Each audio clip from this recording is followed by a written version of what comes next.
এবারে সরস্বতী পুজো তো দুদিন পড়েছে। আজ হচ্ছে 2 ফেব্রুয়ারি রবিবার, আর আজকেই আমি বেরোবো। তাই সকাল সকাল আমি আজকে স্নান করে নিয়েছি। তারপর দেখলাম এই পুচকিটা চলে এসেছে আমার কাছে শাড়ি পরতে। তো ফার্স্টে আমি ওকে রেডি করে দিলাম।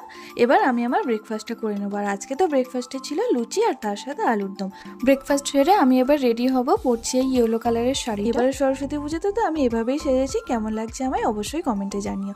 এরপর দুজন মিলে বেরিয়ে পড়লাম। সত্যি বলতে এবারে তেমন কোনো প্ল্যানই ছিল না আগে থেকে যে কোথায় যাবো। কুন্দর বললো ওর স্কুলের সরস্বতী পুজোতে নিয়ে যাবে, বাট স্কুলে পুজো হওয়ার কথা ছিল পরের দিন, তাই আর যাওয়া হলো না।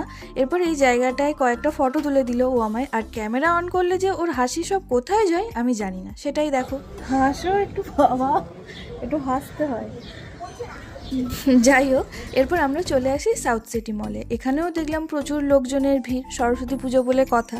যাই হোক, কিছুক্ষণ এখানে থেকে আমরা এবার চলে যাব খেতে। আর আজকে কি হয়েছে কে জানে, এই একজনকে তো মুগলাই আইটেম ছেড়ে চাইনিজ খাওয়ানোর জন্য রাজি করানো গেছে।